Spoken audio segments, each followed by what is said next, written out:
The universe has been torn asunder. Alone, drifting through the ever-infinite cosmos. Only me and this spectacular solar scenery, as I am destined to be damned for an eternity. This life Yo, shut up. The Watcher, have you revealed yourself to me? Is it time for me to fulfill my potential? No, this is a video. Get in line and stay off the psychedelics, please. I love cartoons. I love superheroes. So naturally, I adore superhero cartoons. They take the pictures off the page and give more life to already lively comic characters. There's so many classic examples like X-Men, Spider-Man, Batman, Teen Titans, and many others that get a lot of attention, and rightfully so. They're amazing. That means other shows can fall by the wayside even though they are strong stories about fan favorite characters. Few are more deserving of the underrated title than the Silver Surfer animated series. This 90s gem that blends cel shading and CGI is a beautiful homage to the character Silver Surfer, while changing enough to justify its existence. Pure Silver Surfer has nothing to do with the Fantastic Four. They don't show up at all. This 13-episode series follows Norrin Radd, aka the Silver Surfer, and explores all facets of his being and why he acts the way he does. It also features many characters that are underrepresented in other Marvel animated projects, like the Kree and Skrull races. As for antagonists, it has Galactus, of course, but also bolsters pre-MCU Thanos, where he has no gauntlet and no fame as the main villain. Today, we will be looking at and appreciating the 3-part origin of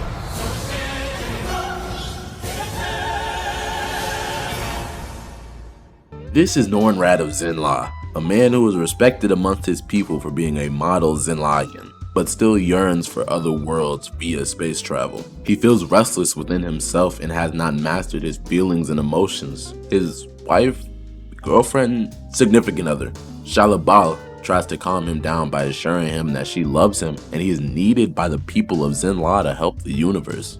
Zenn-La is a world based on peace and harmony, teaching those ways to travelers to make the universe a better place. Speaking of, The Kree and the Skrull.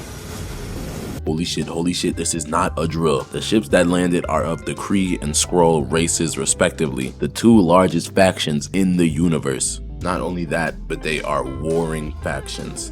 And these two and their crews have come to Zenn-La to learn harmony and peace. Their hatred for one another spans back generations, no, eons. So them being on this planet of peace is wildly historic. This is the master of Zenn-La. He leads the place because he is the best teacher of peace and harmony. He's the one who greeted the opposing species to their land. Norrin is chosen to demonstrate the first teachings of peace between the two people.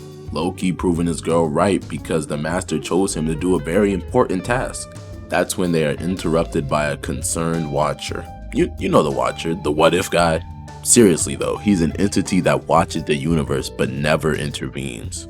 We asked the Watcher, do you break your sacred oath and intervene? He answered no. The lie detector determined that was a lie. This one broke their sacred vow to try and warn the people on Zenn-La of a great danger. You on Zenn-La have the power to reach into the hearts and minds of others. Your ways have changed the destinies of whole galaxies. Now, you must change your own. Damn, just like that? Nigga didn't give them any time. You know, some people would say the Watcher is kind of an asshole for revealing himself like seconds before a tragedy. That someone is me.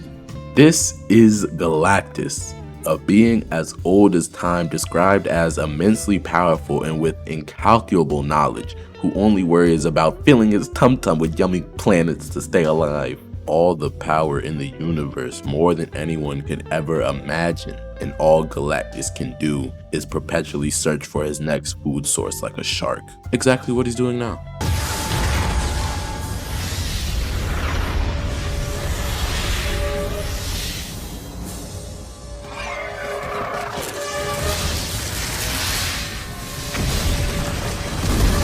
His presence puts everyone in a panic as he starts to destroy the planet and suck it of its nutrients. The Master contacts Galactus to plead for mercy, not for his own sake, but for the well-being of the entire universe. If Zenn-La goes down, who will keep the teachings?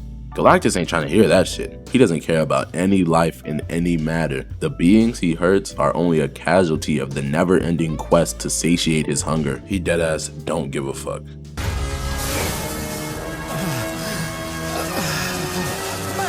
After another failed negotiation, the Kree and Skrull leaders have a bright idea. They're gonna work together to take down Galactus. While this is progress in ending their blood feud, showing that change is possible between the factions, it's all for naught. These two and the audience get an up-close and personal experience of the sheer size and power of Galactus. They look like flies picking around at a barbecue compared to him and proceed to get one-tapped out of existence.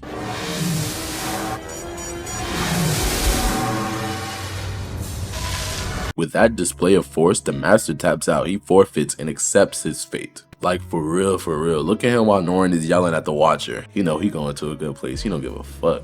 Anywho'sin, Norrin is yelling at the Watcher to get anything, any information that can help him stop Galactus. Must know something we can use to save our world.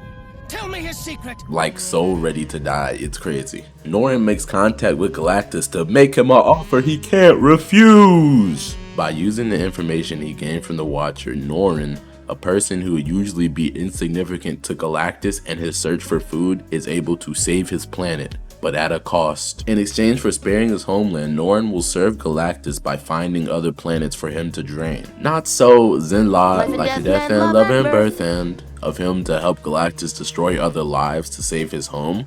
That's why Norrin Radd has a plan. I will guide him only to planets whose cores burst with energy, yet which have no intelligent life. I will save countless civilizations. This is the true philosophy of Zenla. Galactus gives Norrin a portion of his power cosmic that makes him crazy powerful, and a sick-ass surfboard that can get him anywhere in the universe. Becoming more than a man, more than Norrin Radd of Zenla, becoming Silver Surfer!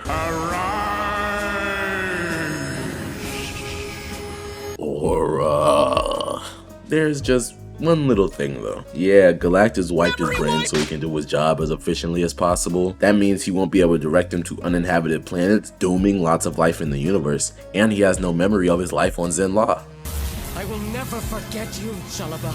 Damn, broke his promise quick. Now, after an undescribed amount of time, the Silver Surfer majestically glides through the cosmos, and in a sick and twisted sense, Norrin Radd gets what he always wanted and can explore the universe. But with his new life now comes a new set of uncertainties, questioning himself and why he serves. Even in this new form, he is ever restless. He can't spend all his time in deep thought though. He has to go find planets for his boss to eat.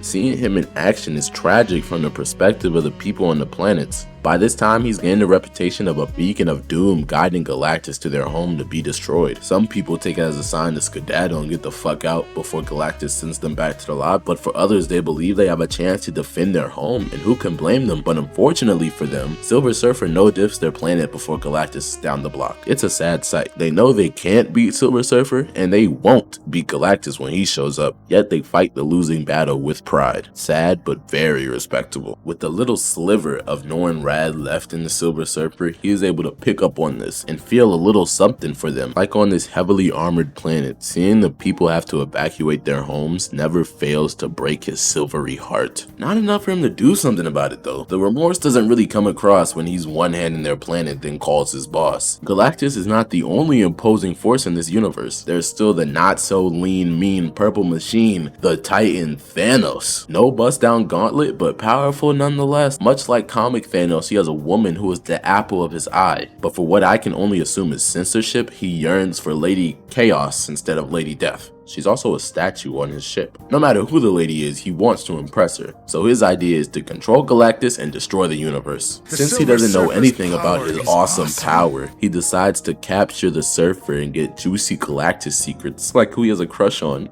Ooh. He casually creates a supernova to send Silver Surfer to his demise. Sent across the cosmos, he has lost much time to find a planet for Galactus to munch, so in a hurry, he zooms to the closest planet. But it's strange.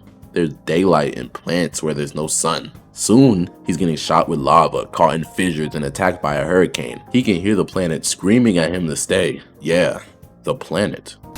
Silver Surfer, your place is here. No!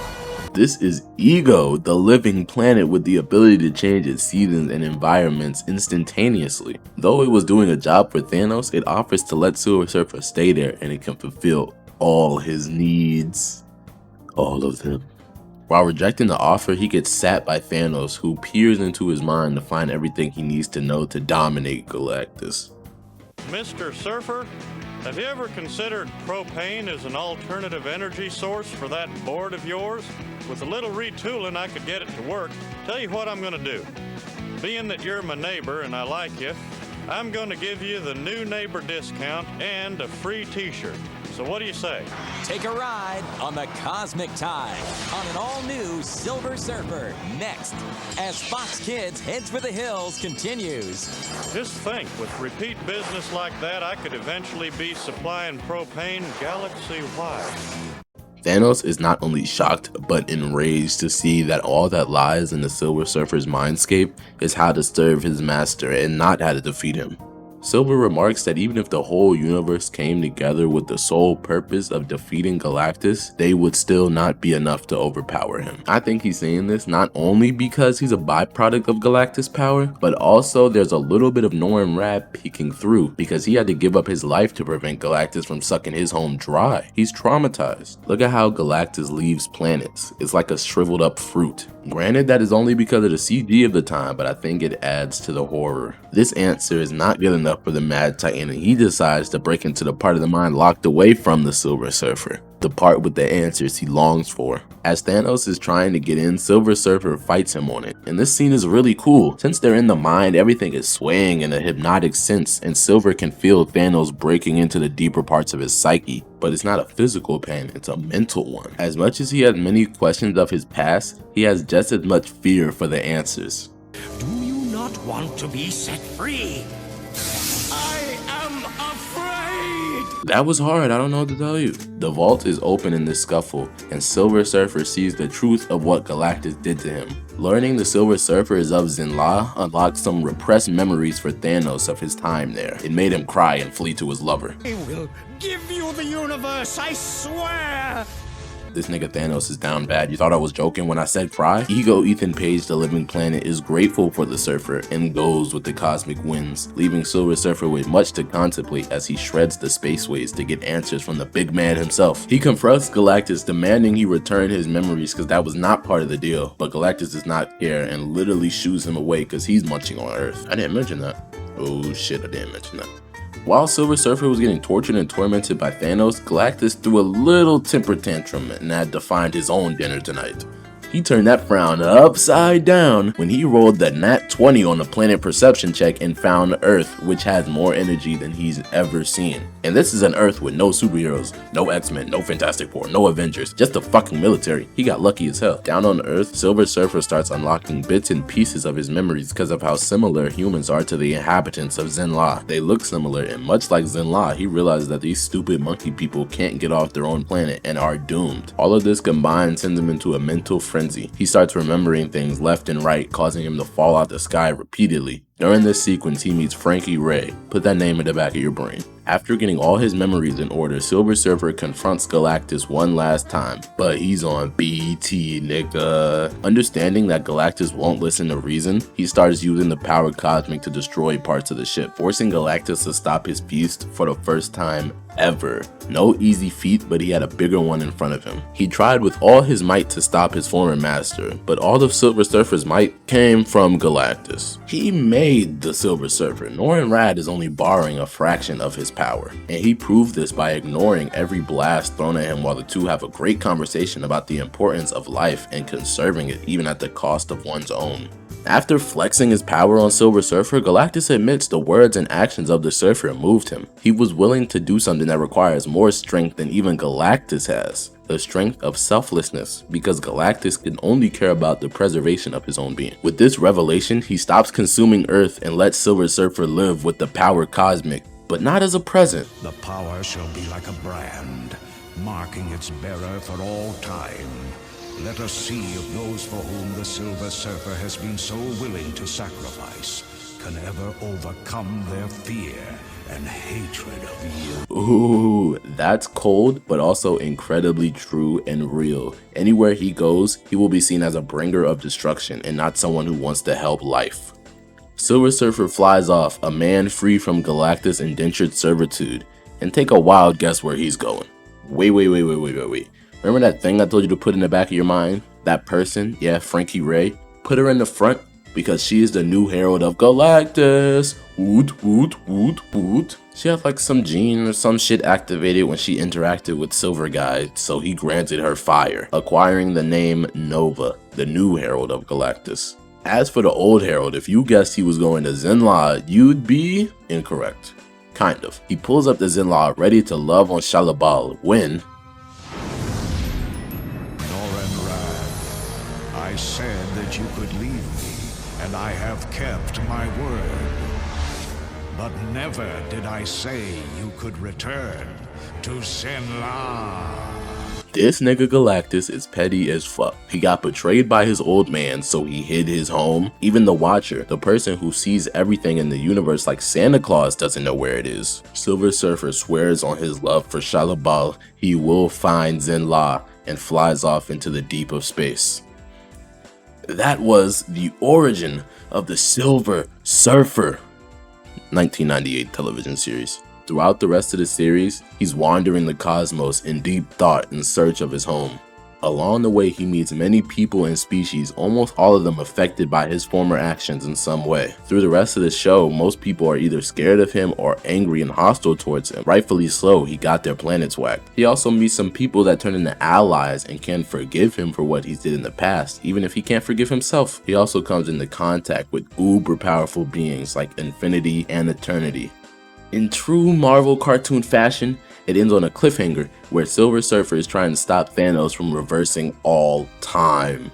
This show is awesome. I love the old animation. While not as fluid as the newer stuff, the poses and expressions are top notch while not being overbearing. The look and feel of the galaxy is vibrant and beautiful. All the scenes of him drifting through space with those amazing backgrounds and the amazing score has to be my favorite part of the show. The CGI in it doesn't look terrible for 98, and the lighting helps a lot with that. The best part has to be the writing and dialogue. The conversations are just so nice and satisfying. I don't know how else to describe it. Especially Silver Surfer in an intense situation, the people in the writing room were cooking. Mr. Larry Brody, the writer of the 3 episodes I talked about, deserves all the props, I guess. Thank you so much for watching this video. If you like Silver Surfer, please like, subscribe, all that. And you know, go watch my other videos like the Codename Kids Next Door one, please. Or not, you know, you don't have to. Have a good day, have a good night, have a good whatever. Peace.